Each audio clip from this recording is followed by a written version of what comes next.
단순히 그냥 지금의 사건을 자세히 설명하고 대선의 전망을 보는 것도 중요하지만 그 부분은 뒤에 가서 할 겁니다. 근데 제가 꾸준히 그 한평 아카데미를 포함해서 이렇게 긴 강의 시간이 주어질 때는 좀 국제정치 전체적인 틀에 대한 이해가 꼭 필요하거든요.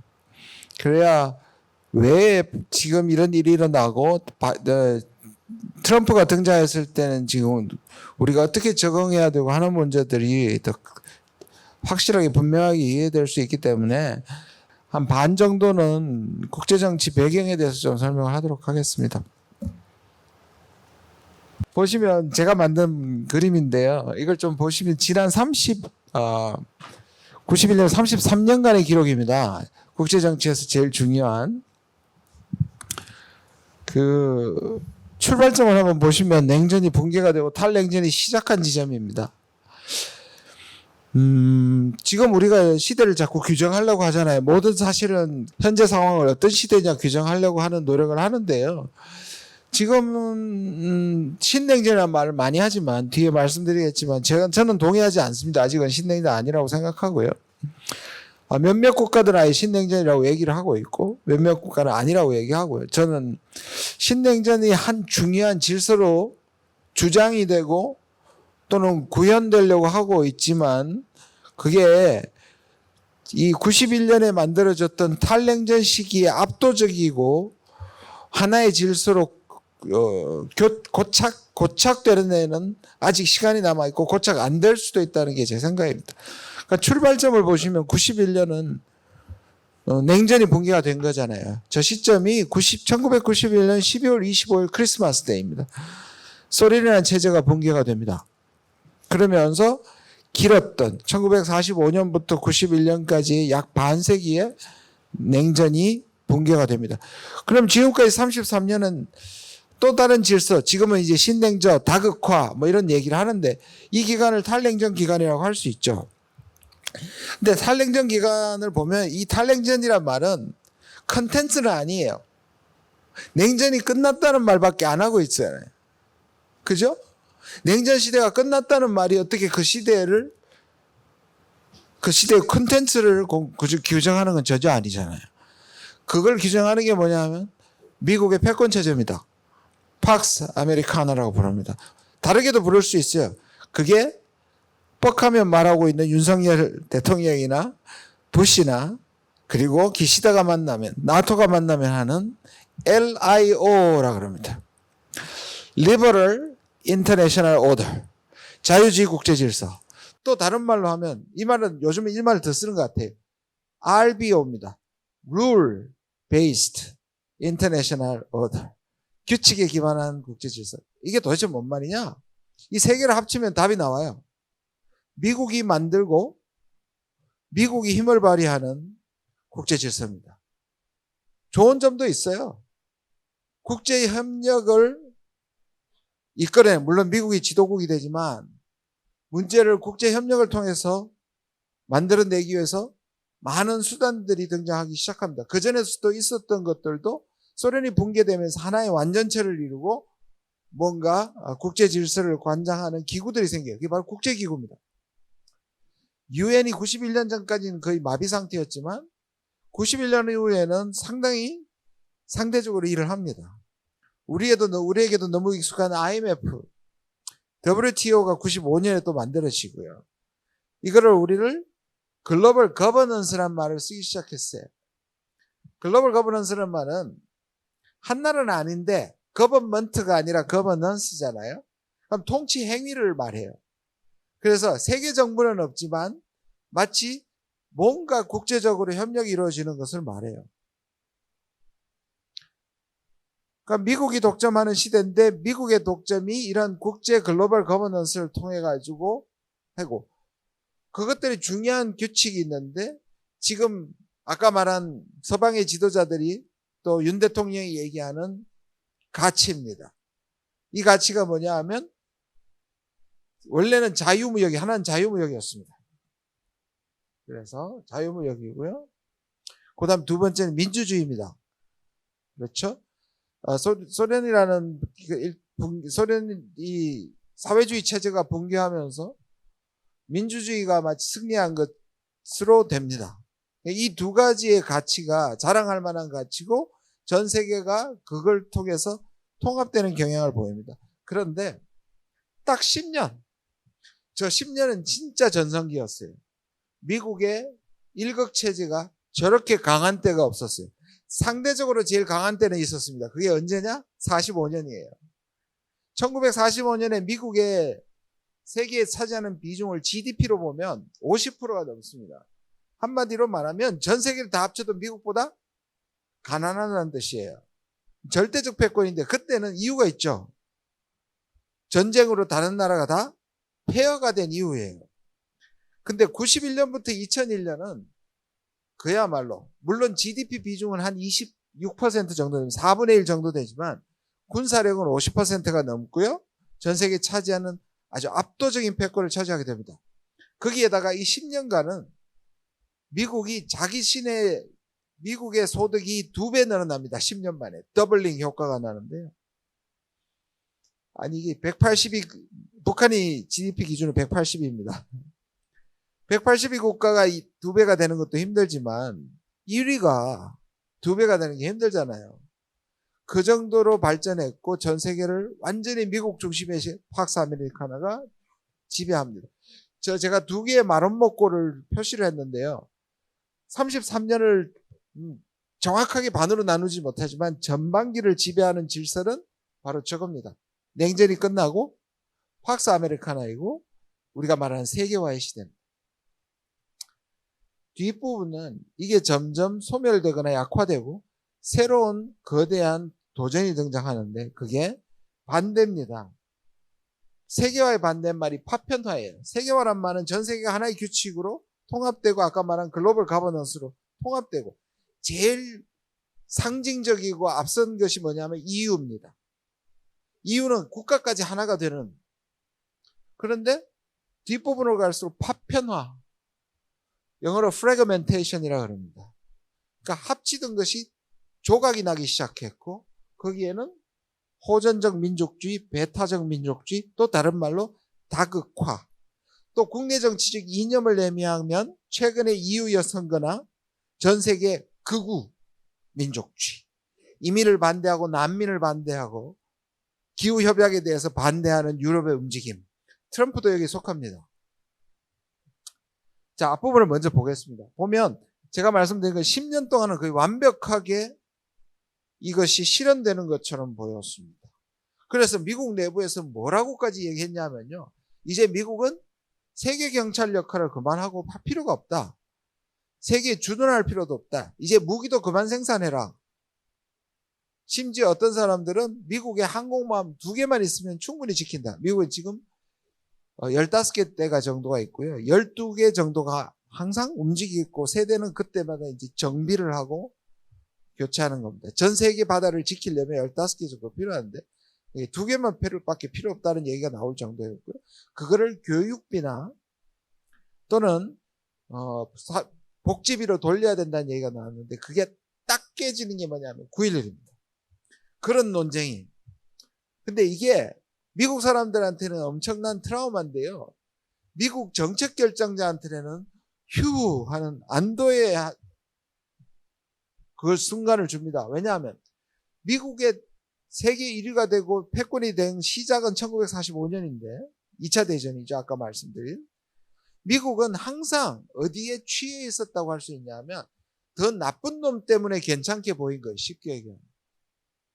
그래서 항상 독일부터 소련부터 일본부터 항상 자기보다 나쁜, 지금은 중국이겠죠. 나쁜 상대에서 반사적 이익을 가장 많이 받은 패권이 미국입니다. 그런데 없어져 버렸죠. 그러니까 미국 스스로가 어떻게 세계를 지휘하는지를 정책 결정자들은 너무 헷갈려 했어요. 그러니까 르완다 같은 데나 앙골라 같은 데나 중동에 가서 엄청 헤맵니다. 적이 사라졌으니까. 그래서 이런 얘기를 해요. 제임스 울시라는 클린턴 때 CIA 국장을 했던 사람이 참 재밌는 비유를 합니다. 큰 공룡 한 마리를 잡았더니만 독사가 우글거리는 세계가 됐다. 오히려 미국이 정책 결정에 일관성을 잃게 됩니다. 그런데 9.11이 딱 터지니까 너무 편해진 거예요. 적이 생긴 거예요. 그런데 이 적은 불과 40-50명의 테러리스트였어요. 모양 빠지잖아요. 미국이 가장 강할 때. 그것도 상징적으로 마치 영화처럼 미국 군사력의 상징인 펜타곤과 미국 경제력의 상징인 무역 빌딩이 무너졌단 말이에요. 그러면 이 50명이 미국에 가장 강할 때 미국을 때렸다는 것을 정당화시키기 위해서는 뒤에 배후가 있어야 돼요. 그것이 바로 악의 축, 세 개의 악의 축의 국가와 7개의 깡패 국가입니다. 3개의 악의 축은 이란, 이라크, 북한이고요. 그리고 7개의 깡패 국가는 여기에서 4개를 더 보탭니다. 리비아, 수단, 쿠바, 아프가니스탄입니다.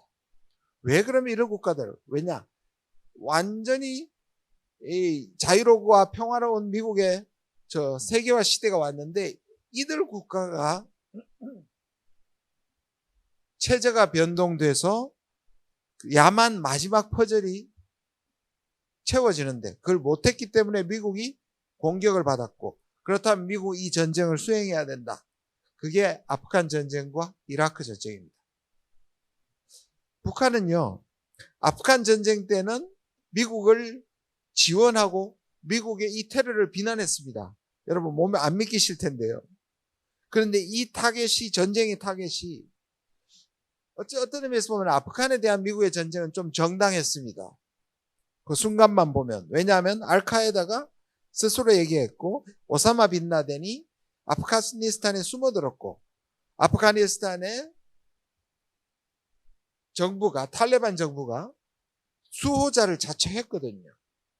그러니까 그 전쟁은 많은 국가들이 동의를 했는데 미국은 그거보다 더 나아가서 이 7개국, 세계국가 7개국을 쓸어버려야 진정한 세계가 온다고 팍스 아메리카나가 온다고 생각을 했거든요. 그러니까 무리하게 이라크가 대량 살상 무기를 가지고 있다는 확실한 증거도 없이 전쟁을 일으켰고, 그 당시에 영국과 몇 나라 빼고는 또 심지어 유럽도 반대했던 이유입니다. 어찌됐든 이 10년 동안에, 그래서 2001년에 10년 만의 전쟁은 미국이 가지고 있는 상징적 팍스 아메리카나, 여기에서 팍스는 피스입니다. 라틴어로. 그러니까 국제정치에서 아주 강력한 패권이 있으면 국제정치는 안정을 찾는다는 그것이 무너지게 됩니다. 그렇다고 해서 미국 자체의 국력이 사라진 건 아니잖아요. 미국의 패권이 약화된 건 아닙니다. 그러니까 미국 국민들의 정서와 미국의 대외 정책이 다시 돌아가게 되는 그런 전환점이 되는 시기입니다. 그리고 7년 후 본격적으로 미국의 하락 또는 미국 패권 또는 신자유주의 세계화의 문제점을 드러내는 사건이 바로 2008년의 세계 금융위기입니다. 모리스 알레라는 프랑스의 유명한 경제학자는 신자유주의 경제를 가리켜서 카지노 자본주의라고 불렀습니다. 보통 여러분들이 그 은행에 가면, 은행 우리가 불만이 많잖아요. 은행에서는 우리 돈 가지고 자기들이 이자 장사하잖아요. 은행의 존재 이유는 예금과 대출의 예대 마진의 차이로 벌어먹고, 아주 기초적인 은행은. 그래서 은행이 저렇게 살아있는 것은 뱅크런이 일어나지 않는다는 강한 믿음 속에서 가능합니다. 한 번에 다 찾아들어오면 망하죠. 근데 그거를 예대 마진의 차이로, 그러니까 돈을 한목이 찾아오지 않으니까 100만 불이 있다 치면 400만 불까지 이렇게 튀길 수 있어요. 그렇죠? 그걸 레버리지라는 경제 용어로 사용합니다. 그러니까 4배 장사를 할 수 있죠. 남의 돈 가지고.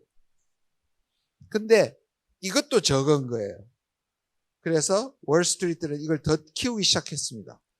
여러분, 주식, 그 다음에 선물, 그 다음에 파생상품까지 갔는데, 그게 어디까지 가냐면 바로 리만 브라더스가 망했을 때 그 레버리지가 어디까지 가냐? 4000%까지 갑니다. 보통 은행 장사를 해서 4배를 튀기는데 파생상식으로 40배를 튀기는 장사를 하게 됩니다. 좋죠, 벌 때는. 근데 이게 어느 순간 무너지는 순간 다 무너져 버리는 거죠. 그러니까 돈은 많이 버는데 세계 경제가 불안정하고 소수의 금융한테 쏠리게 된다는 것을, 그 문제점을 드러낸 것이 바로 2008년입니다. 또 하나, 겉으로 그때처럼 드러났지 않았지만 그때부터 문제가 되기 시작하고 자본주의의 치명적 약점이 뭐냐면 소득격차 문제입니다. 이 빈부격차 문제는 아직까지도 해결되지 않고, 자본주의가 사회주의에서 승리를 했지만 자기 모순 때문에 많은 어떤 진보적인 학자들은 자본주의는 고쳐설 수 없다라고 얘기합니다. 저는 전적으로 동의합니다. 그래서 과거에는 전 세계가 이 문제를 안 앓고 있지 않는 나라가 없죠. 우리나라는 그 중에서도 아주 심합니다. 미국은 더 심합니다. 미국의 부의 전 세계 1위죠. 미국의 부의 60%를 5개의 은행이 갖고 있습니다.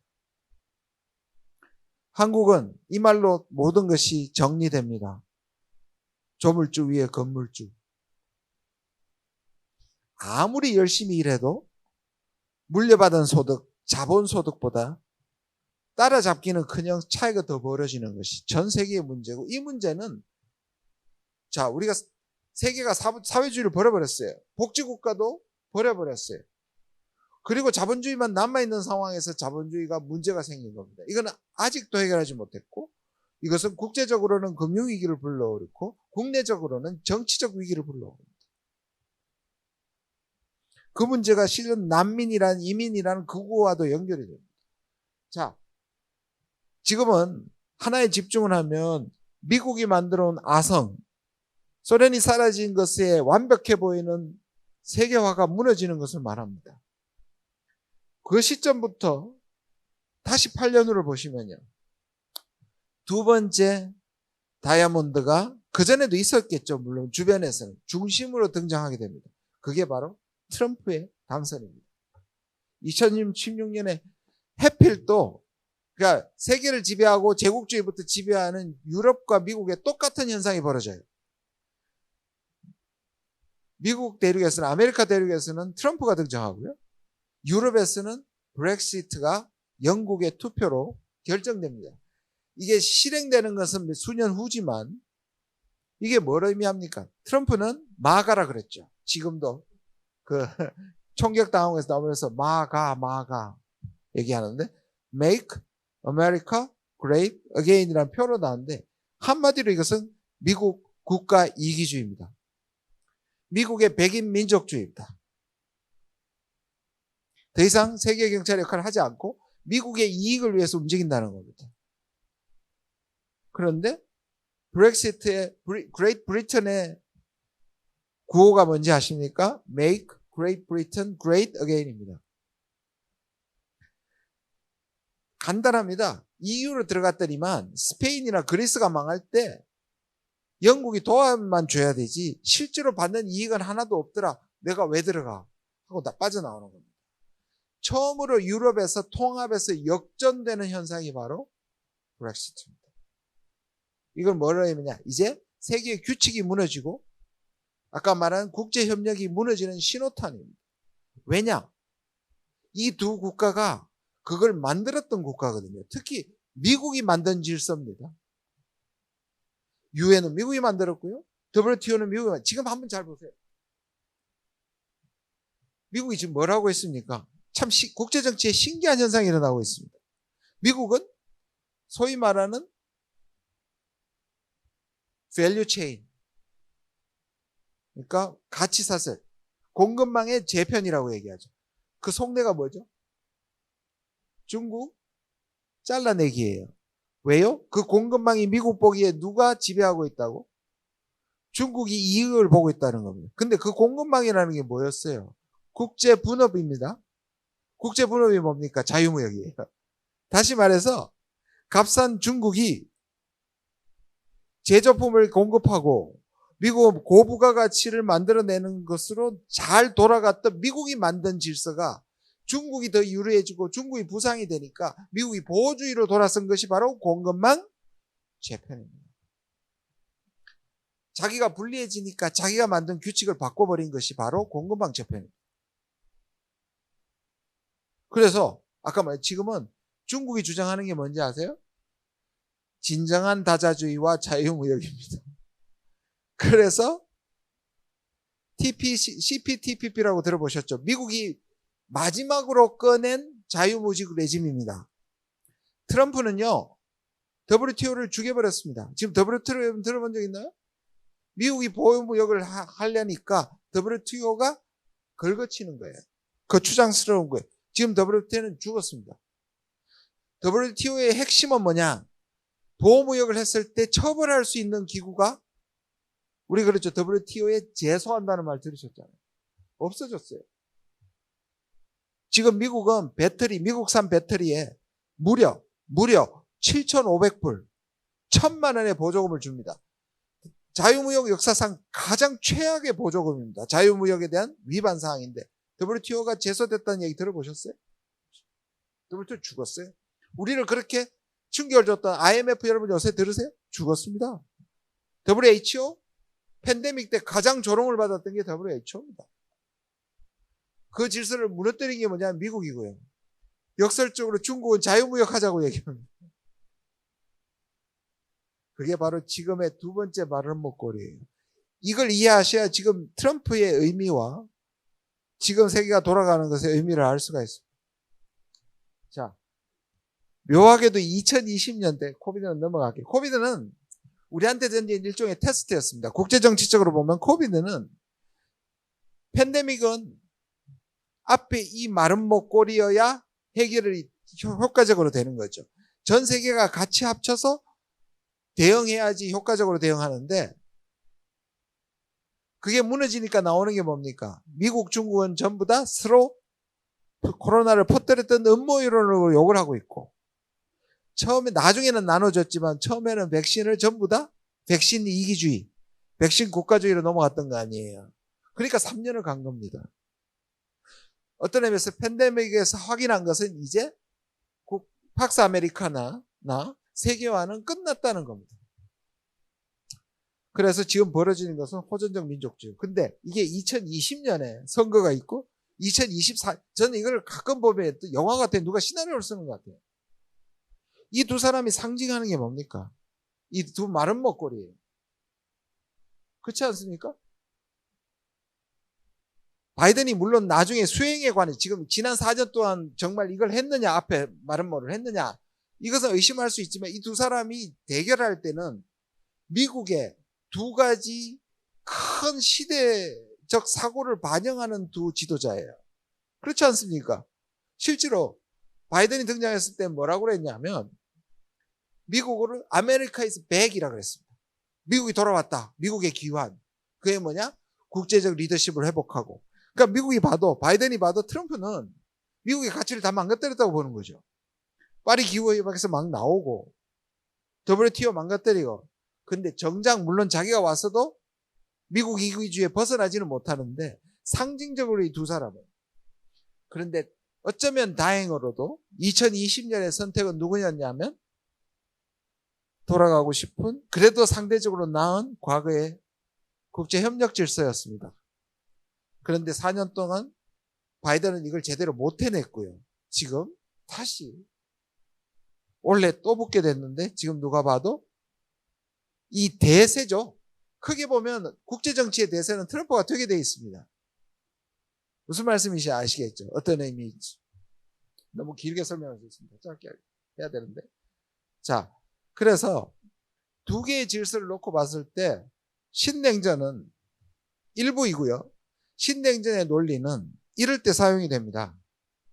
과거에 소련을 제압했던 미국이 도전하는 중국을 놓고 세계를 바라봤을 때 이것을 신냉전이고 그리고 적어도 중국을 무릎을 꿇어앉히기 위해서 필요한 논리가 신냉전이고요. 반대로 역설적으로 이걸 적대적 공생이라고 할 수 있죠. 동북아에서 가장 신냉전이라고 얘기하는 나라가 어느 나라일까요? 북한입니다. 북한은 2년 전부터 지금의 국제 질서를 신냉전으로 규정했습니다. 왜 그럴까요? 북한은 신납니다. 왜 그럴까요? 자, 북한 문제는 아까 말한 제가 보십시오. 글로벌 가버넌스는 기후, 핵 확산 방지, 그렇죠? 이런 것들을 위해서는 뭡니까? 기후위기 같은 거 대처하기 위해서 대표적으로 미국과 중국과 미국과 러시아가 사이가 나쁘면 이룰 수 없는 일입니다. 여러분 잘 보시면 북한 문제는 우리한테는 그 문제지만 이 전체 질서로 보면 핵 확산의 문제잖아요. 그런데 이 핵 확산의 문제는 적어도 아까 봤던 첫 번째 많은 먹골 시대 때는 다이아몬드 때 시대 때는 미국과 중국과 미국과 러시아가 합의를 했기 때문에 대북 제재가 가능했죠. 지금은요. 여러분 트럼프가 되고요. 미국과 러시아, 미국과 중국이 사이가 나빠지면 기후위기 물 건너갑니다. 환경 물 건너갑니다. 전쟁 못 막잖아요. 그러니까 국제협력이 사라진 국가 이익이 아까 말한 파편화가 되면 전쟁이라든지 전쟁을 막는 방지가 약해지고요. 기후변화 문제, 핵 확산 문제가 건드려질 수 없습니다. 역설적으로 북한은 최고의 몸값을 자랑할 수 있는 환경에 왔습니다. 제재가 작동하지 않죠. 그리고 미국과 러시아, 미국과 중국 사이가 나빠지니까 이들에게 북한이 필요한 존재가 되어버렸습니다. 그게 지금 북러 협상의 이유인 것이고요. 북한과 중국이. 그러니까 중국과 러시아가 제재에 협조하다가 안 하게 된 이유입니다. 그래서 제가 말씀드린 이 전체를 이해하셔야 돼요. 그런데 실제로 일어나는 건 오른쪽입니다. 이거와 이건 다르죠. 신냉전은 뭡니까? 냉전의 연장이니까 이념을 놓고 세계가 반으로 갈라지는 거잖아요. 근데 신냉전으로 부르기에는 너무 하자가 많아요. 그러니까 안 맞는 게 너무 많아요. 지금 진짜 중국하고 미국하고 이념 싸움처럼 보이십니까? 그렇다고 해요. 윤 대통령은. 민주진영과 권위주의 지적이라고 얘기합니다. 그거 외에는 뭐가 있습니까? 실제로 여러분 전 유엔이 191개국 190입니까? 개국인데 아까 말한 RBO나 LIO로 하고 있는 민주주의 국가는 세계 그 정도 수준을 가진 민족 국가의 민주주의는 한 50개 정도밖에 안 됩니다. 5, 60개. 그럼 나머지 4분의 3은 권위주의 국가입니다. 그런데 유엔에 가서 자유와 인권을 얘기합니다. 언뜻 들으면 좋은 소리 같죠. 유엔은요. 평화를 지키기 위한 국제협력이지 인권과 민주주의를 만약에 앞세우면요. 못 들어갈 국가 또는 축출해야 될 국가가 너무 많아요. 그래서 이걸 구별하셔야 됩니다. 우리가 자유, 인권, 민주주의를 추구하는 것과 이 수준이 안 되는 국가들과 단절한다는 의미가 아닙니다. 근데 이걸 섞어버려요, 이 정부는. 마치 그렇게 얘기하면 그럼 니들 좌파들은 자유, 인권, 민주주의 중요하지 않다는 거냐 이렇게 도전을 해요. 그거 완전히 왜곡입니다. 아까 말씀드렸잖아요. 우리가 만약 145 유엔만 하더라도 140개국을 다 배제하면 할 수 있는 일이 하나도 없습니다. 그런데 윤 대통령의 외교는 한미일만 가고 유엔 연설을 할 때 평화 얘기를 한 번도 하지 않았고요. 바로 이 이념의 얘기를 하고 있는 겁니다. 그게 이렇게 하고 있죠. 근데 세계는 저렇게 되고 가고 있습니다. 파편화, 민족주의, 지정함. 이 말은 미국이 북한이 특히 미국이 신냉전을 추구하더라도 거기에 따라가지 않는다는 겁니다. 자, 이건 뒤에 조금 더 예를 들어 드릴게요. 우리가 말한 글로벌 사우스, 최근에 나오는 글로벌 사우스 국가입니다. 브릭스 국가를 중심으로 그냥 다 놔두고 인도만 생각해 보십시오. 인도는 미국이 생각할 때 중국을 대체할 수 있는 최고의 상품, 대체품이 인도입니다. 그래서 여러분 쿼드 윤 대통령이 그렇게 들어가고 싶어 했는데 미국이 뭐냐면 쿼드는 원래 4자야. 쿼드리레터럴이거든요. 4자 구조인데 왜 네가 들어오면 5자가 되니까 들어오지 마. 라고 미국한테 망신을 당하겠던 게 바로 쿼드입니다. 쿼드가 뭐냐 하면 일본이 만들고 트럼프와 바이든이 이어받았는데 그 중에 하나 국가가 인도잖아요. 인도, 호주, 일본, 미국입니다. 여기서 제일 중요한 국가는 인도예요. 인도는 원래 마침내 인구적으로 중국을 추월했고 중국 바로 밑에서 중국을 견제할 수 있고 그만한 시장과 또 발전하는 경제를 가지고 있어서 중국이 빠져나간 자리를 메울 수 있는 최고의 카드가 인도였는데 요새 미국이 쿼드 얘기하는 거 들어보셨어요? 안 합니다. 왜일까요? 인도는 자기 장사를 하고 있습니다. 인도는 중국과도 친하고요. 러시아하고도 친합니다. 국경 문제 때문에 껄끄럽지만 또 인도는 중국 없이 못 살아요. 그 많은 인구를 먹여 살리는 생필품을 어디서 의존할까요? 중국이요. 미국이 러시아가 우크라이나를 침공했을 때 인도한테 당신들의 제재가 제일 중요하다 했습니까? 아니요. 경제 제재 안 하고요. 그러니까 푸틴이 고마워가지고 석유를 세계 시장 가격의 2분의 1 내지 3분의 1 가격으로 팔았습니다. 인도는 그걸 사다가 남아가지고 정유를 해가지고 전 세계에 팔고 있습니다. 이게 외교죠. 저는 인도를 다시 봤습니다. 지금 미국이 쿼드를 얘기하지 않습니다. 그래서 미국은 마지막을 어디다 보고 있을까요? 쿼드가 안 되니까. 한미일. 그리고 한미일 중심으로 나토하고 연결시키고 그 뒤에 말씀드릴게요. 두 개의 전쟁이 일어나고 있습니다. 두 개의 전쟁 후배지라고 얘기하는 것이 여기입니다. 저는 아까 말한 이렇게 자꾸 얘기하니까 마치 지난 30년이 너무 좋았던 시대 같고 신자유주의가 뭐 그게 조금 우려가 되긴 하지만요. 그중에 아까 좋은 것도 있다고 말씀드린 국제협력의 부분이 저는 저 두 전쟁이 일어나는 것에 대해서는 뭐 인류에 늘 전쟁이 있었으니까. 그런데 저 전쟁에 대해서 이렇게 속수무책인 건 처음 봤습니다. 완전 속수무책입니다. 제가 처음부터 러우 전쟁을 보고 러시아가 유리한 전쟁이라고 얘기했다가 2차 가해자로 몰려가지고 어떻게 침략당한 국가의 편을 들지 않느냐. 아니, 편을 드는 게 아니라 제가 처음부터 얘기했고 제가 같이 공부하는 중에서 러시아 전문가들이 좀 그러니까 이 러우 전쟁을 보는 소수파입니다. 국제정치는 결코 의롭지 않습니다. 정의롭지 않습니다. 여러분 알지 않습니까? 근데 우리 속에는 넌 국제정치가 의로워야 된다고 생각한다. 정의로워야 된다고 생각한다. 그럼 좋죠. 근데 잘못하면 이 명분이나 정의로워야 된다는 선입견과 편견이 실상을 정확하게 못 보는 거죠. 그게 지금 미국과 유럽에서 일어나는 일입니다. 여전히 우크라이나는 이겨야 하고 이길 수 있다고 봐요. 그리고 러시아는 우크라이나를 점령할 것이고 그 다음에 폴란드를 점령할 것이고 자꾸 서진을 하게 될 것이라는 편견 속에 빠져 있어요. 아니에요. 나토의 동진이 만들어낸 반작용이 전쟁이고 러시아는 우크라이나 전체를 점령할 생각이 처음부터 없었어요. 점령을 해버리면 나토와 경계선을 나누게 돼 있어요. 그래서 러시아의 목적은 뭐냐? 우크라이나를 쓸어버려서 다시는 위협이 되지 못하게 하는 동시에 완충지대를 만드는 겁니다.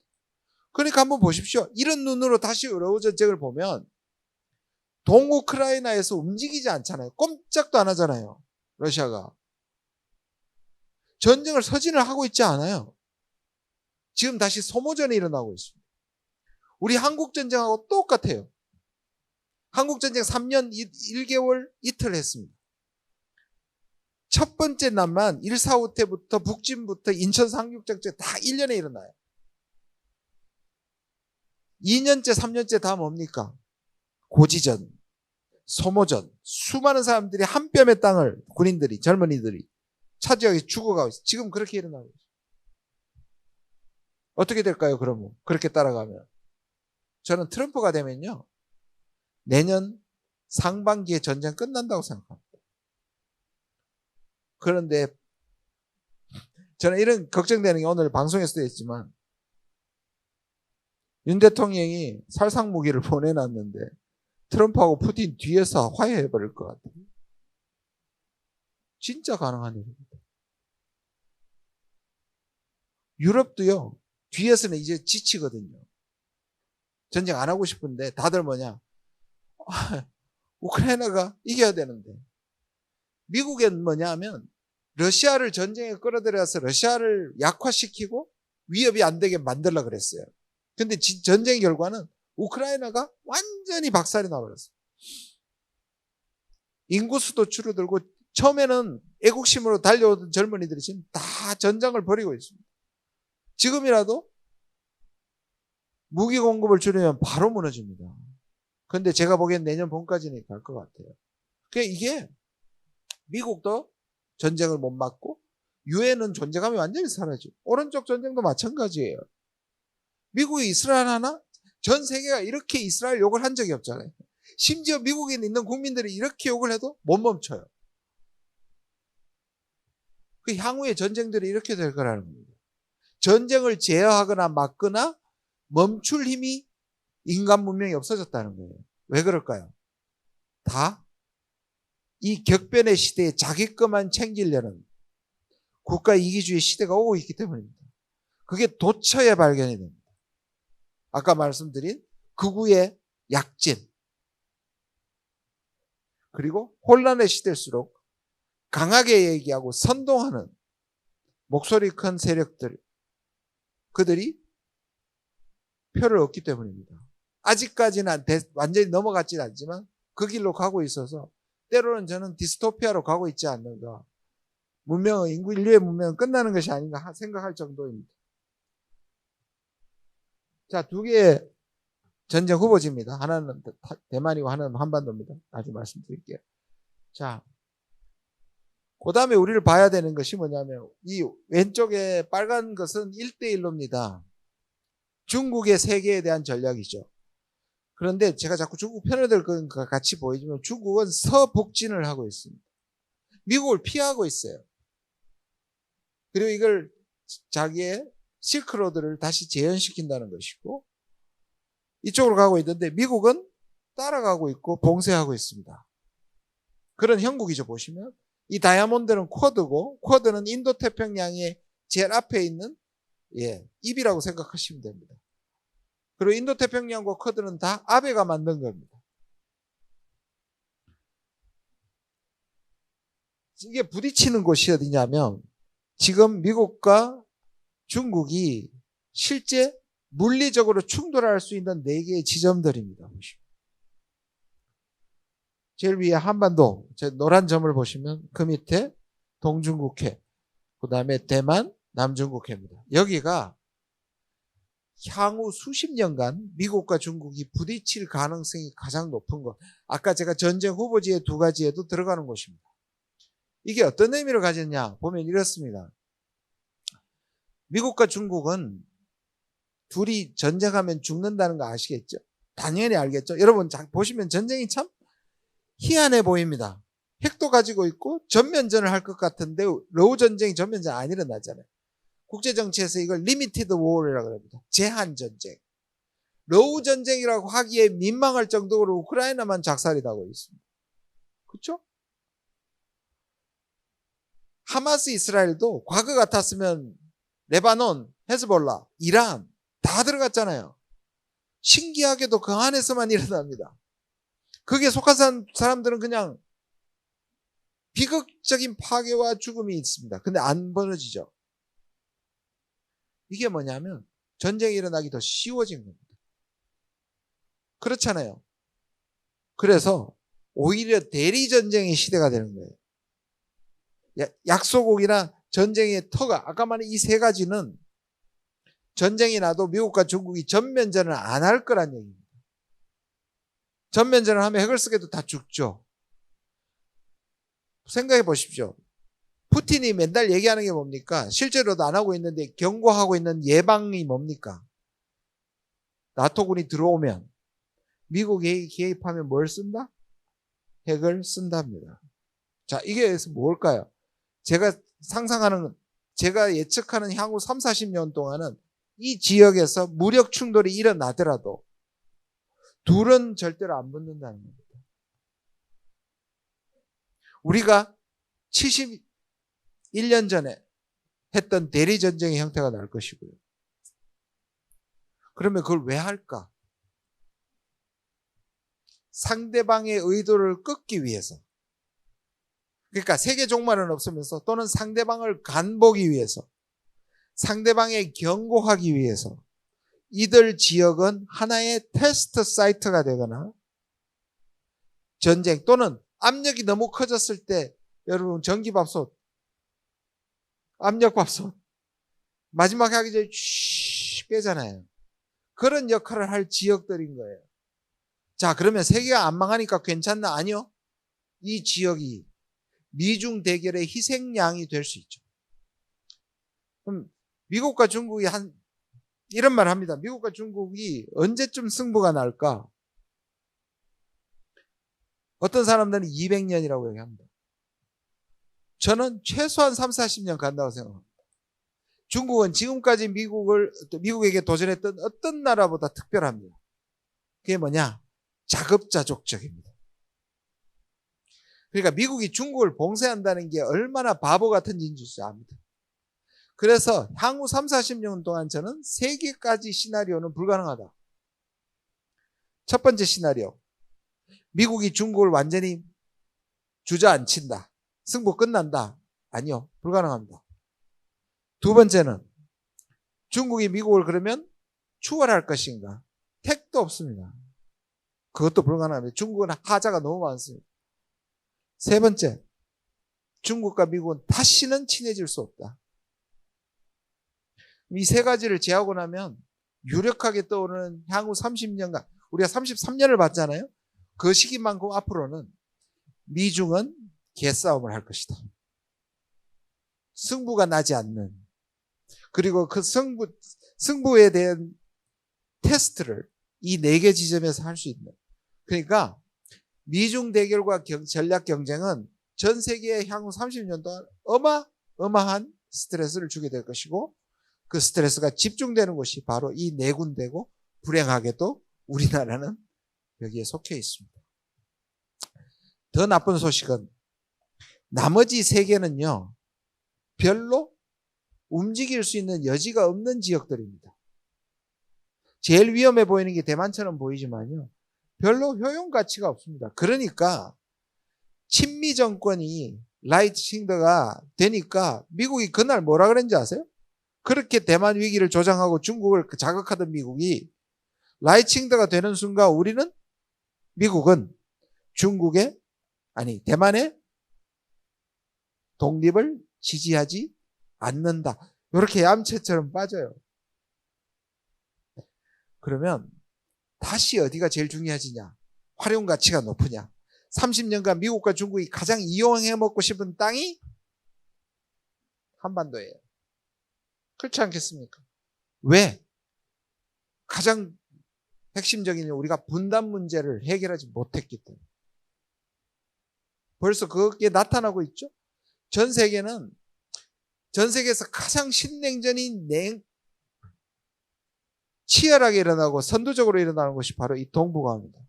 실제로 이 동북아는요, 지난 10년 동안 군비 경쟁이 어마어마하게 일어나고 있습니다. 한국이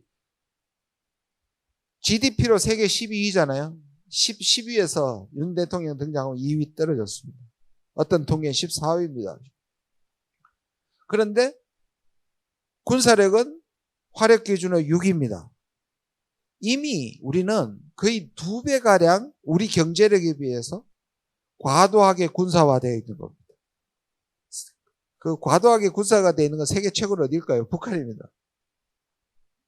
중국, 일본 보십시오. 지금 재무장의 속도가 엄청 빨라지고 있죠. 러시아, 북러 협정, 이렇게 보면 여기가 그냥 군비 경쟁의 터전이 되고 있습니다. 자, 미국을 보시면요, 제가 아까 말씀드린 거 보면 이게 16년, 20년, 16년에 보시면 빨간 거는 미국이고요. 동아당이고 파란 건 민주당입니다. 보시면 지금 동북부에 보시면 펜실베니아, 예, 총 맞은답니다. 그 다음에 미시간이 파랗다가 빨개졌죠? 펜실베니아 파랗다가 빨개졌죠? 빨갛다가 파래졌죠. 이게 밑에 게 2016년입니다. 그러니까 저기를 스윙 스테이시라고 얘기합니다. 스윙 스테이시 6개, 이쪽에 뭐 네바다라든지 또는 뭐죠? 이런 국가들이 뭐 플로리다든지 가끔 들어가는데요. 보통 스윙 스테이트가 안 변하는 게 지금 동북부에 있는 지역입니다. 대표적으로 펜실베니아, 위스콘신, 미시간입니다. 근데 지금 보면 다 바뀌었죠. 2020년에 바이든이 이길 때도 여러분 3박 4일 정도 더 기다렸어야 했었어요. 미국은 예를 들어서 캘리포니아에서 미국 총을 맞아도 캘리포니아는 못 뒤집습니다. 뉴욕은 못 뒤집어요. 근데 뭐 와이오밍이라든지 우리 뭐 선벨트라고 시골은 안 바뀝니다. 텍사스 같은 데도 안 바뀌고요. 그러면 미국의 선거 제도상 모든 선거는 향후에 수십 년간 아까 말한 동북부에 저기서 결정이 됩니다. 자, 그리고 이쪽에 보시면 이거는 잘 보시면 트럼프는 세계적으로 신자유주의 세계화의 붕괴 그리고 미국의 국내적으로는 정치, 경제, 사회, 문화 위기의 산물이자 촉매다. 그래서 아까 본 두 번째 다이아몬드의 소위 말하는 게스 페달 그러니까 악셀을 밟는 사람이고요. 그렇죠? 그걸 막을 수 있는 사람이라고 등장한 바이든이 브레이커라고 할 수 있습니다. 근데 그 브레이크가 제대로 작동하네. 그래서 브레이크인 줄 알았더니만 브로큰이다. 예. 결국 이 브레이크가 막 하면 사고가 나죠.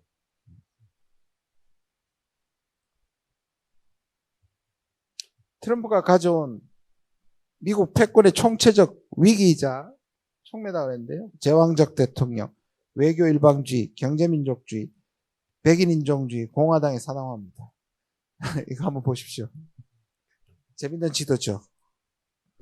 USA는 이번에 유나이티드란 말이죠.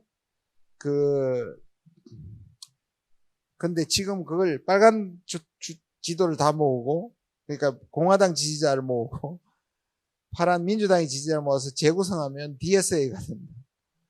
Disunited States of America. 이게 굉장히 심각한데요. 저는 유럽보다 한국하고 미국이 더 위기라고 생각합니다. 유럽은 이번에 보듯이 프랑스는 약간 짜릿할 정도의 감동을 줬습니다. 물론 극우파가 약진했지만 결선 투표지에서 뒤집어지면서 그 르페인이 이끄는 당을 일당으로 만들어주지 않는 게 찌릿찌릿했습니다. 저는. 왜냐하면 유럽이 그게 가능한 이유는 여러 각 이념에 배치된 여러 가지 정당이 유연하게 또는 필요에 따라서 연대가 가능하잖아요. 세계에서 이게 안 되는 유일한 국가가 유이한 국가가 민주주의 국가 중에 한국하고 미국입니다. 우리가 아주 더러운 걸 배웠어요. 나라가 딱 반대로 나눠져 있고 그걸 지속하는 게 양당제입니다. 우리가 9당에서 3당이 됐는데 조국혁신당이 우리가 맨날 내부에서 의논하고 회의를 하면 3당이 살아남은 예가 없다는 위기감을 갖고 있어요. 돌풍은 일으키는데 그렇죠? 진보당, 민노당, 정의당. 근데 그걸 제도화 속에 뿌리 깊이 되는데 성공한 예가 하나도 없습니다. 실제로 한번 생각해 보세요. 다른 얘기지만 민주당을 따라가면 이중대가 되고요. 민주당이 나를 세우면 정의당이 돼버려요. 이거를 이슈마다 순발력 있게 지혜롭게 하는 게 얼마나 어렵겠습니까? 왜? 제도적으로.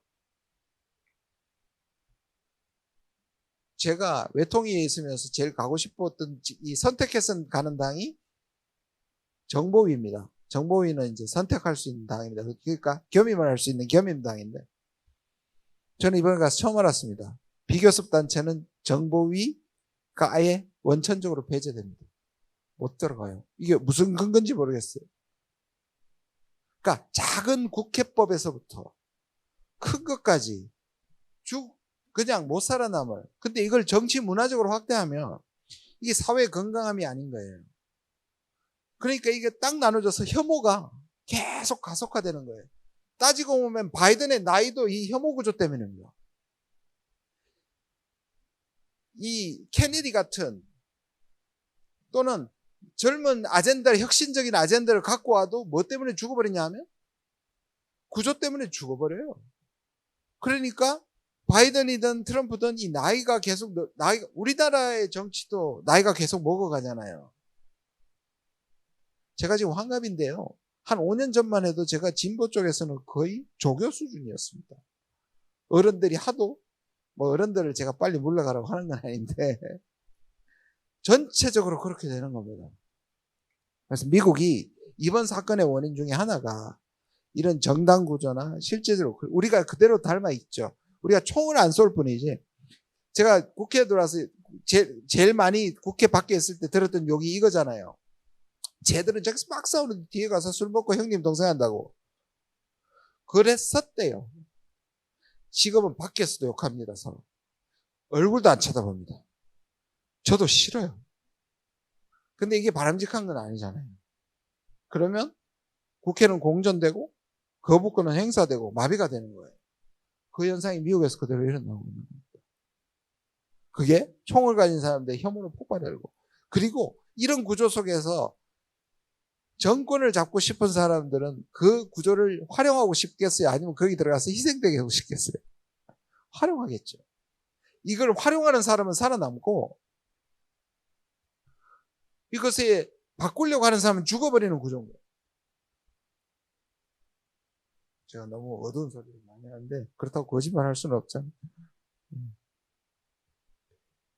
바이든의 목적은 Build Back Better입니다. BBB인데요. 네. 제가 아까 그랬듯이 Break but Broken. 그게 BBB로 저는 바꿔 제가 만들어낸 겁니다. 근데 이 중산층이 이끄는 저걸 왜 했을까냐 잘 보면요. 여기서 뒤집어졌잖아요. 거기가 뭡니까? 러스트 벨트. 러스트 벨트는 미국의 패권을 만들어낸 미국 제조업 공업의 상징입니다. 조선, 기계, 자동차, 디트로이트. 그렇죠? 그게 과거의 미국을 만들었을 뿐만 아니라 세계에서 그리고 경제적으로 의미가 있습니다. 이런 소위 말하는 꿀뚝 산업들은 고용을 창출했어요. 그 고용과 노동 탄압이 있었지만 기본적으로 고용을 창출하는 산업이었어요. 그런데 월스트리트로 넘어가면서 돈놀이 경제가 되면서 아까 말씀드린 빈곤 차이는 엄청나게 벌어집니다. 그렇죠? 고용이 창출 안 돼요. 그러면 그 고용은 또 어디서 가져와요? 공장을 중국이나 인도로 가져가가지고 미국에는 실업자들이 발생을 해요. 그런데 이 노동자는 또 국내 정치적으로 뭐냐면 누구의 편이었습니까? 민주당의 편이에요. 노동자 진보잖아요. 그런데 이들이 그래서 나온 말이 칵테일 레프트입니다. 우리나라의 강남 좌파하고 똑같은 말이에요. 칵테일 좌파. 그러니까 지들은 노동자의 아픔을 얘기하면서 뉴욕의 스카이라인에 뭐죠? Yes. 스카이 라운지에 가서 칵테일 마시는 인간들이 대표적 그 상징물로 된 사람이 힐러리 클린턴입니다. 힐러리 클린턴이 한 번 강연에 수십만 불을 받으면서 그 얘기가 폭발하고 그거를 최대한 활용하고 혐오를 활용한 사람이 트럼프였고, 그게 어느 지역입니까? 아까 말한 그 세 개, 펜실베니아, 위스콘신, 미시간, 디트로이트가 미시간에 있죠. 그래서 백인 노동자, 쇠락한 백인 노동자들이 들고 일어났고 수십 년간 지원했던 민주당을 버리고 공화당을 선택했던 거고요. 그게 뒤집어진 게 2020년인데 이 뒤집어진 것은 코로나 때문입니다. 트럼프가 조금이라도 코로나를 제대로 대처했으면 뒤집어지지 않았을 거예요. 그런데 다시 4년 후에 지금 트럼프가 재등장하고 있습니다. 그래서 이걸 이겨보려고 바이든이 만든 게 빌드백 베터입니다. 그래서 자, 다시 돌아가지는 못하지만 미국의 경쟁력을 미래 산업, 반도체, 배터리, 그렇죠? 전기차, 그리고 바이오, 그것을 BBC라고 얘기합니다. 바이오 배터리 칩. 여기에 이걸 불러서 고용을 창출하자. 어느 정도는 성공했어요. 그런데 있잖아요.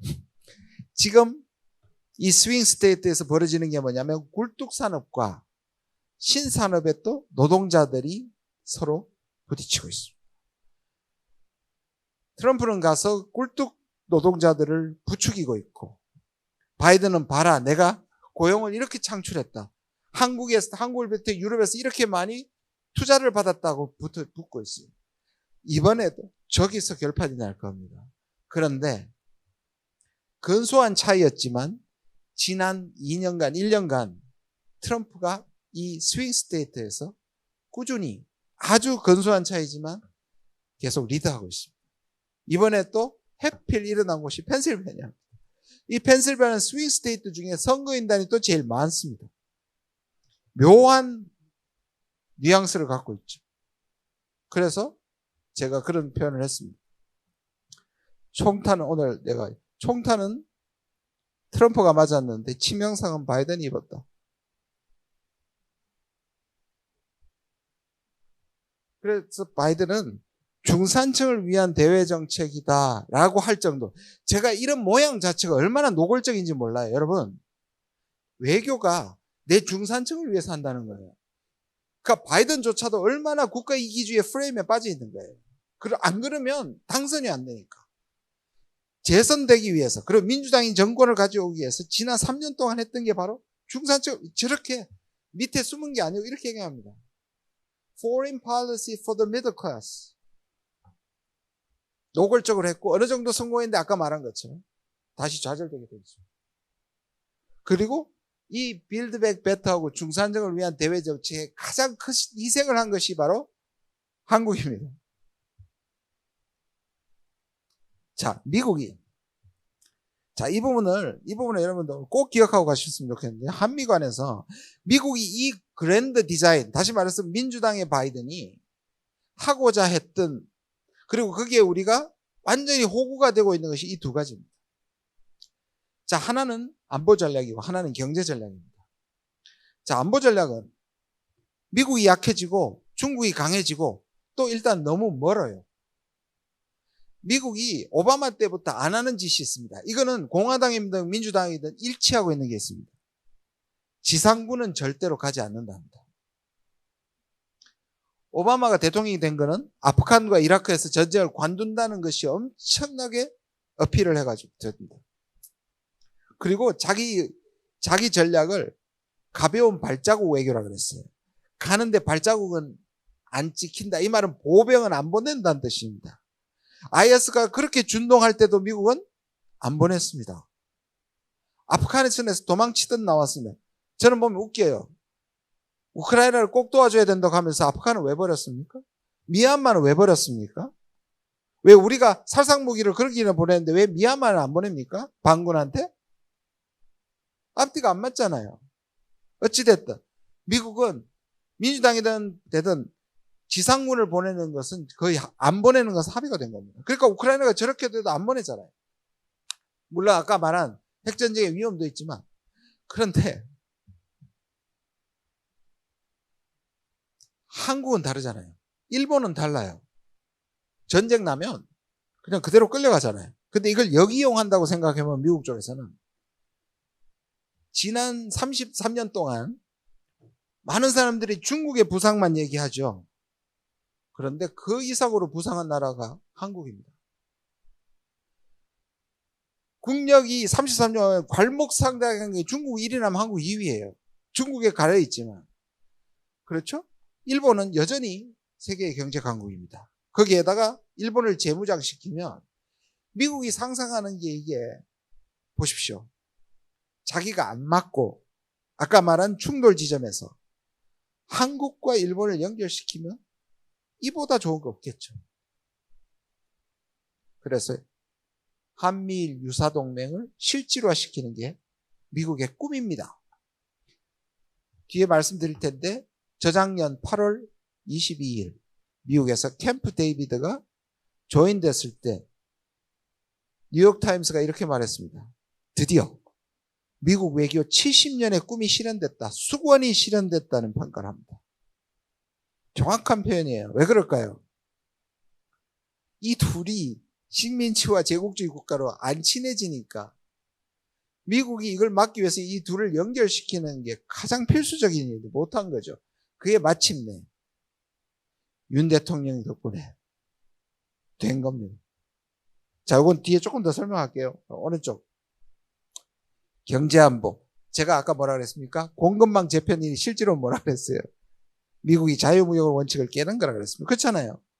그냥 시장에 맡겨두는 게 아니라 미국이 그것을 정치화하는 겁니다. 안보화하는 겁니다. 그래서 경제안보란 말 많이 쓰기 시작했죠. 그게 뭐냐? Securitization of economy입니다. 이게 뭐에 위배되는 겁니까? 자유무역 정신에 위배되는 겁니다. 미국이 2차 대전 후에 꾸준히 지지하던 자유무역을 스스로 깨고 나온 용어가 경제안보입니다. 이유는 중국이 나쁜 놈들이기 때문에, 중국이 세계 위협이 되기 때문에 이제 경제도 안보다 이 말입니다. 중국을 배제하기 위한 논리입니다. 근데 여기에서도 한국이 필요합니다. 한국이 호구 질서를 하고 있습니다. 자, 먼저 안보 질서를 볼게요. 자, 우리가 이 냉전 때 얘기했던 게 북중 소련이죠. 그때는 북방삼각동맹이라고 얘기합니다. 근데 남쪽은 남방삼각동맹이라고 하는데 정확하게 보면 삼각형이 불완전해요. 두 개의 동맹으로 이루어진 나머지 한 변이 연결 안 된 동맹이 북쪽에도 있고요. 남쪽에도 있어요. 그렇죠? 한일 그리고 러시아하고 중국과 소련이었습니다. 그런데 지금에 다시 연결되려고 하고 있어요. 근데 연결을 먼저 시키려고 하는 게 밑이에요. 순서가 위가 아닙니다. 여러분 잘 보시면 북중러는 잘 안 모여요. 그거 모이는 걸 제일 싫어하는 나라가 중국입니다. 중국은 따로는 만나도 절대 같이 안 만납니다. 근데 한미일은 훈련도 하고 맨날 만나잖아요. 누가 독립변수입니까? 이게 심해지면 북중러는 만날 거예요. 어떤 의미에서 북러가 가까워지는 것은 한일이 가까워지기 때문이에요. 한미일이. 자, 근데 미국은 이거를 연결시키고 싶어 했겠죠. 처음부터. 일단 너무 멀어요.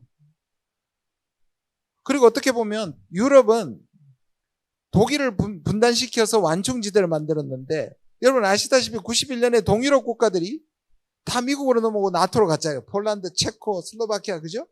그러니까 지금 그게 옮겨진 겁니다. 동서독은 합쳐지고 우크라이나가 반쪽이 나는 거예요. 그 최경계선을 우크라이나로 삼는 겁니다. 근데 여기도 보면 너무 원통한 일이죠, 사실. 일본을 분단시켜야 되는데 한국이 분단된 거잖아요. 왜냐? 미국에는 전략적 마인드밖에 없는 거예요. 과거사에 대한 가치라든지 이런 것들이 없었던 거예요. 저는 그 미국 저는 비판할 일은 아니라고 생각해요. 우리 입장에서 비판할 일이지만 미국에서는 이게 최고의 효율을 가진 거예요. 그래서 우리 분단은 여러분 3번 됐습니다. 한 번이 안 돼요. 보십시오. 1945년에 서로 소련군의 무장해제를, 일본군의 무장해제를 위해 가지고 38선을 나눴죠. 그걸 주도했던 게 미국입니다. 그게 첫 번째 분단입니다. 두 번째 분단은 군정을 끝낸 1948년, 우리는 8월 15일, 북한은 9월 9일. 서로 정부가 따로 세우면서 두 번째 분단이 일어납니다. 세 번째 분단은 1953년 7월 27일 휴전선입니다. 이 세 번의 분단을 중에 미국은 한 개만 분단이라고 봅니다. 몇 번째? 왜? 첫 번째, 두 번째는 자기들의 책임 논란이 끼어져 있습니다. 한국의 분단에 미국이 책임이 있다는 소리를 듣지 않기 위해서 미국은 한반도의 분단은 1953년 7월 27일, 그거는 미국이 구원해줬던, 한국을 구해줬던 혈맹의 의미만 남기 때문입니다.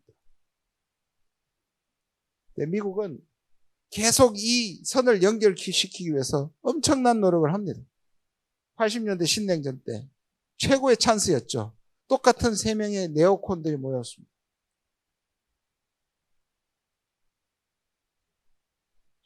전두환. 실패했습니다. 왜? 탈냉전이 왔거든요. 고르바초프가 등장하면서 적이 약해지는 바람에 이 세계를 제도화시키지 못했습니다. 2000년대 부시, 둘 다 네오콘입니다. 또 한 번 시도합니다. 그때 부시와 고이즈미가 엄청 친했고요. 그때 방해했던 인물이 노무현입니다. 뜻을 못 이뤘습니다. 드디어 3세판. 그런데 가슴 아픈 건 뭐냐면 앞에 둘은 극우의 네오콘들 대통령입니다. 지금은 이 바이든이란 민주당입니다. 민주당은 적어도 한일을 묶고는 싶은데 한일을 묶지 못하는 데 책임을 일본에 돌렸습니다. 일본이 과거사를 반성하지 않는 데 원인이 있었기 때문에 한국을 압박하지 않았습니다. 근데 중국이라는 위협이 너무 커지니까 앞뒤 가리지 않고 명분 가리지 않고 우리나라의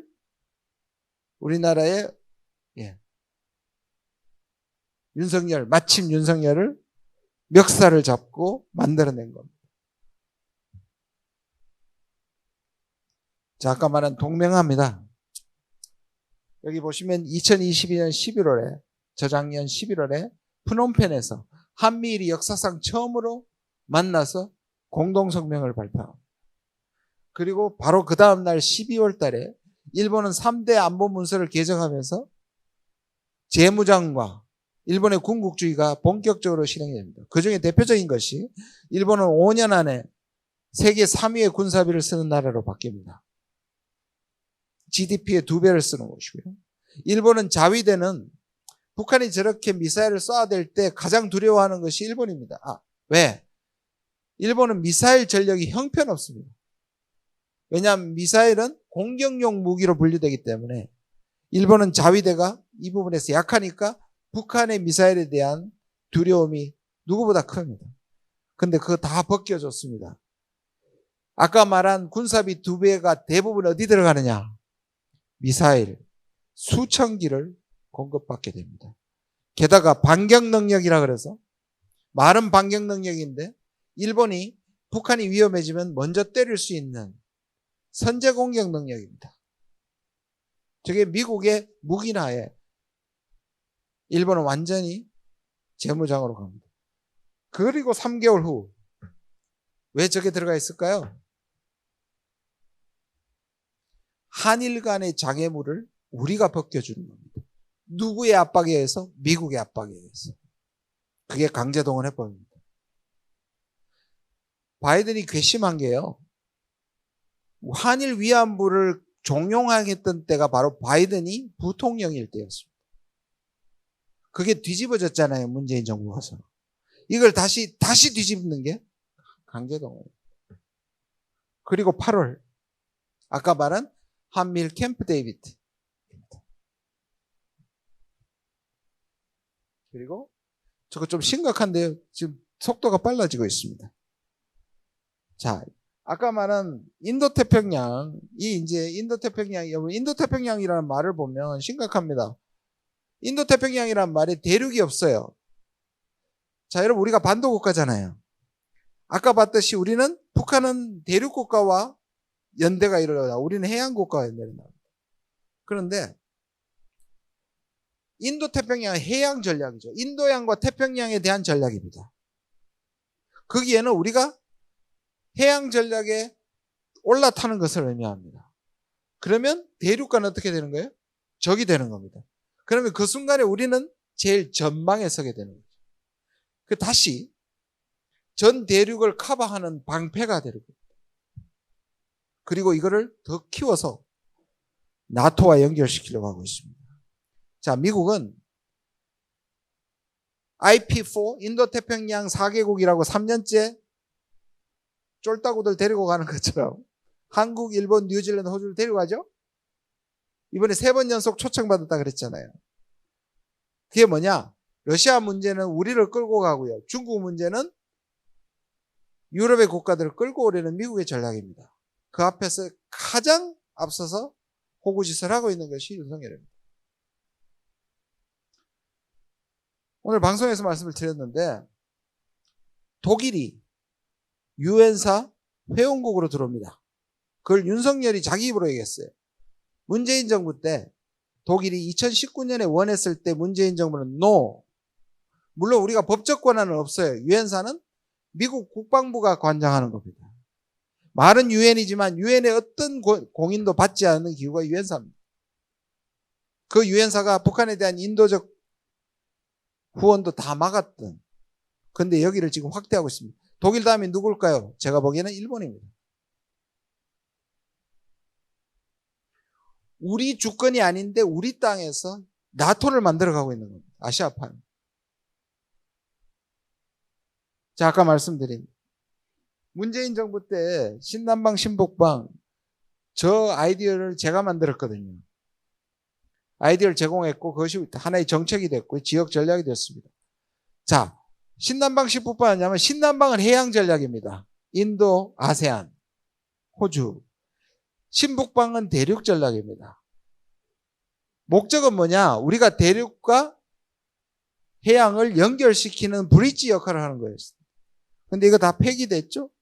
그래서 이거를 다른 식으로 표현하면 우리는 전략적 모호성이라고 불렀고요. 어느 한쪽의 편을 들지 않는다는 뜻이었고. 근데 그것을 전략적 선명성이라고 얘기하면서 인도태평양 전략을 우리가 받아버렸습니다. 미국의 전략을, 일본의 전략을 우리가 그대로 사용한다는 것이 저는 이해가 잘 안 가는데요. 그런 일이 일어나고 있어요.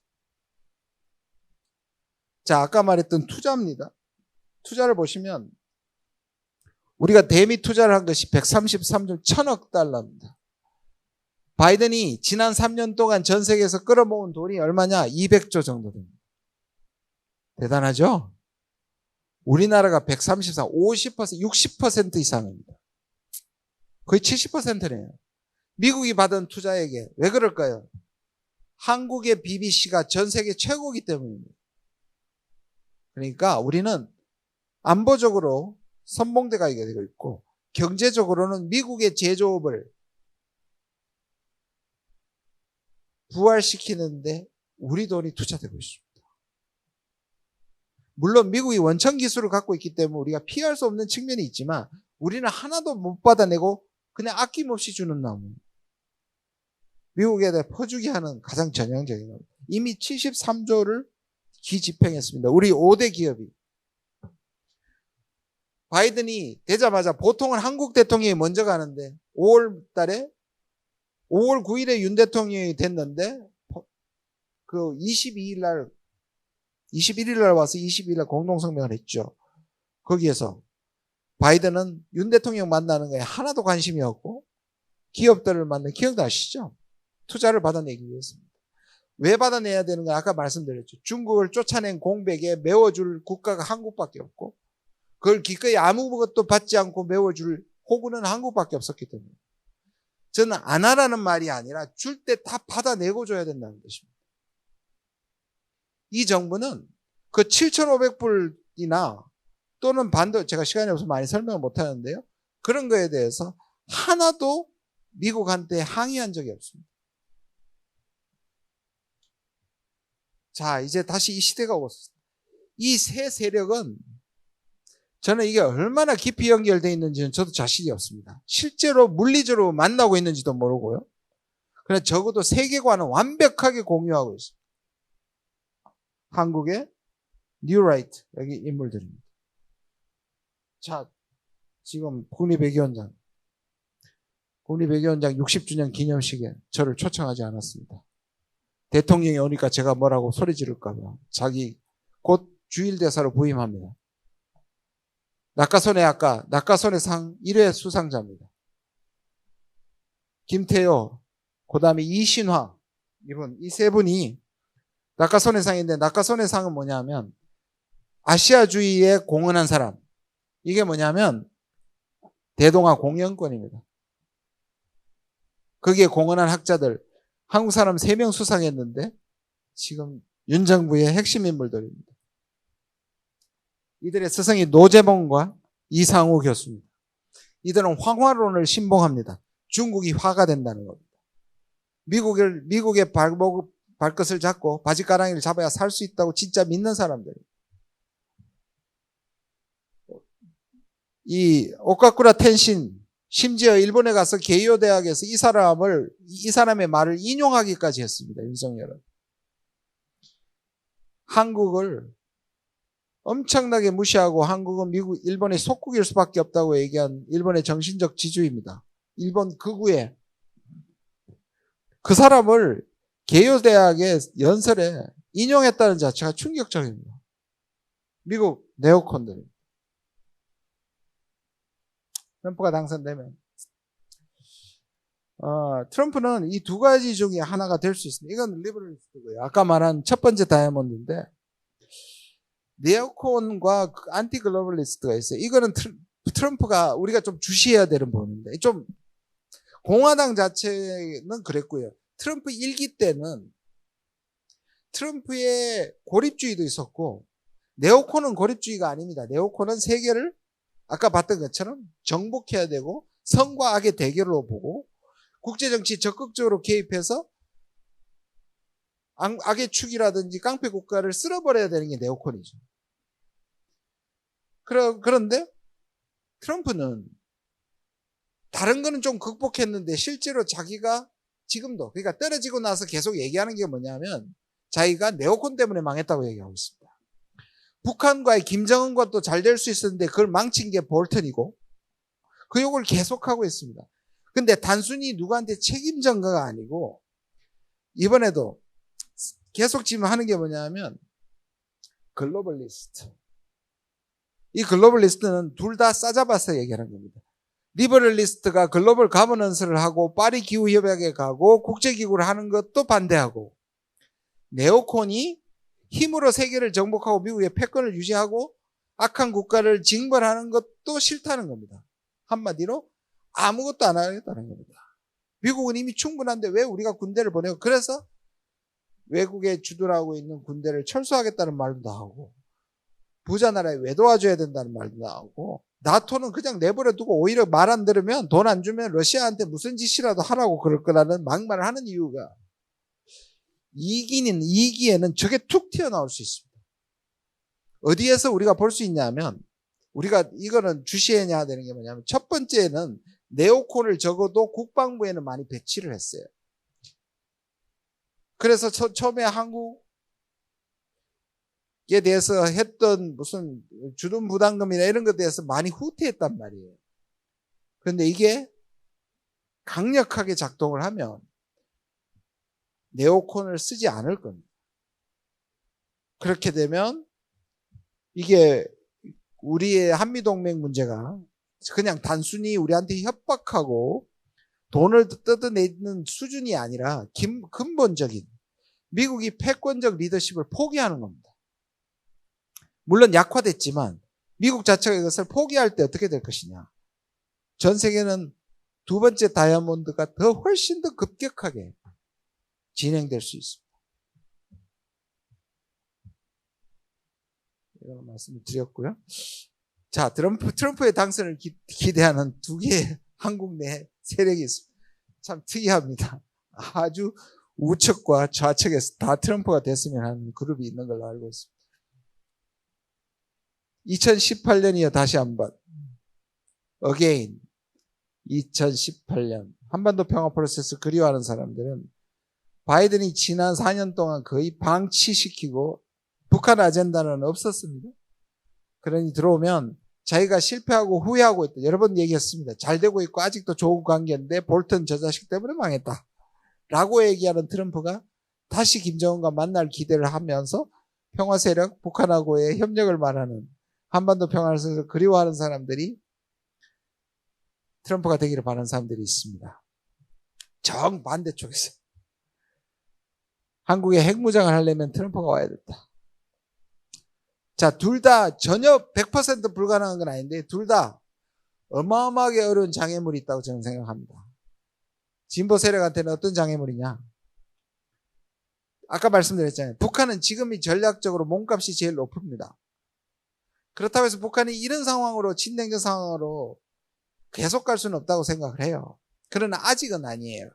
지금은 북한이 이런 전략적 환경을 최대치로 이용할 거기 때문에 2018년에 뭔가 입지가 어려웠던 때와는 완전히 다르다. 그러면 어떻게 해야 될까?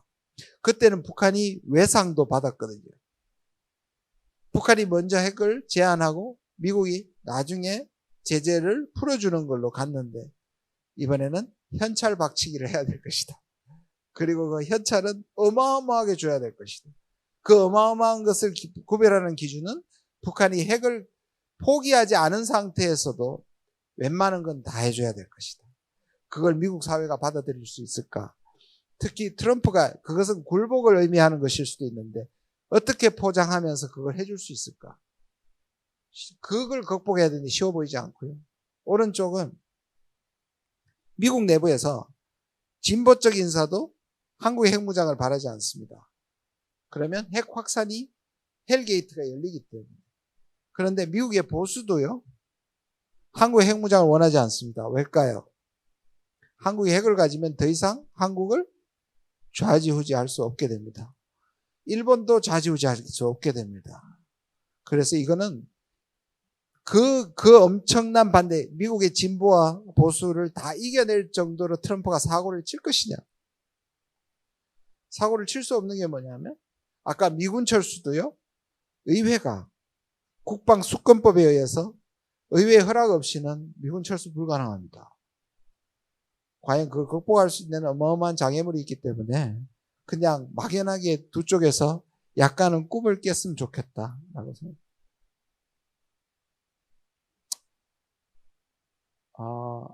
간단하게 설명을 할게요. 왼쪽 국가와 오른쪽 국가가 다 미국의 우방국들입니다. 오른쪽은 한국, 프랑스, 독일, 일본입니다. 막강하죠? 자, 왼쪽은 인도, 사우디, 인도네시아, 터키입니다. 미국의 포린 팔러시에서 이 논문을 작년 6월에 나온 건데요. 오른쪽 다 합친 파워를 비교하면 오른쪽이 훨씬 강하죠. 그런데 이 네 개는 왼쪽의 네 개보다 훨씬 더 국제 무대에서 외교의 중요한 플레이어가 안 된다는 비판을 했습니다. 왜요? 지나치게 미국에 의존해 있기 때문에. 그런데 이들 국가는 미국의 우방국이면서도 미국에 대비해서 자율성을 확보하고 자기들의 이익을 챙기고 있기 때문에 훨씬 더 외교 무대에서 중요한 역할을 한다는 거예요. 아까 말씀드린 인도같이. 여러분 사우디가 얼마나 잘하는지 모릅니다. 시간 없어 생략하고요. 그래서 제가 지난 한 10년간 만나는 국가의 지도자들의 당 대표들한테 끊임없이 세뇌시키려고 했던 단어입니다. 여러분도 기억해 주십시오. 스트래티직 오토노미. 우리가 이런 말을 많이 합니다. 미중 사이에서 균형을 잡아야 된다. 그 말이 좋은 말인데요. 비현실적인 말이고 보수의 프레임에 빠져드는 말입니다. 그 말 쓰지 마십시오, 여러분. 그 시작은 노무현 대통령이었습니다. 제가 노무현 대통령 너무 좋아하고 이 말을 쓰신 이유를 잘 알지만 이 말 때문에 프레임에 빠졌습니다. 한국은 어떤 진보 정부도 미국과 중국을 균형 잡힌 적이 없고요. 한국에서 미국하고 중국을 똑같이 취급해서 살아남을 수 없습니다.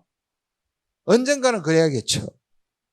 저는 그거보다는 전략적 자율성입니다. 이게 뭐냐면 미국과의 동맹을 근간으로 하지만 우리의 이익이 치명적으로 걸려있을 때는 자율성을 발휘한다는 겁니다. 이게 제가 처음 쓰는 말이 아니고 EU의 국가들과 특히 프랑스가 이 말을 쓰고 있고요. 그리고 인도가 쓰고 있습니다. 저는 이 말을 써야 된다고 생각합니다. 우리가 그 정도 나라가 됐기 때문에. 근데 잘 안 되더라고요. 잘 안 쓰더라고요. 정리를 하겠습니다. 우리가 정권을 잡을 줄 알고 2022년 2월에 썼던 책인데요. 전략서로 썼던 책인데, 예, 정권을 잡았으면 책이 잘 팔렸을 텐데. 그게 이 장면이 나옵니다. 이걸 설명하는데요. 지금의 외교와 닮아 있다고 생각합니다. 한반도의 반도라는 말은 절반이라는 뜻은 영어에는 없잖아요. 코리안 페닌슐라는 이 페닌슐라라는 말은 대륙에 붙어 있는 길쭉한 땅을 의미합니다. 그런데 절반이라고 표현한 것은 일본식 영어입니다. 일본이 바꾼 겁니다.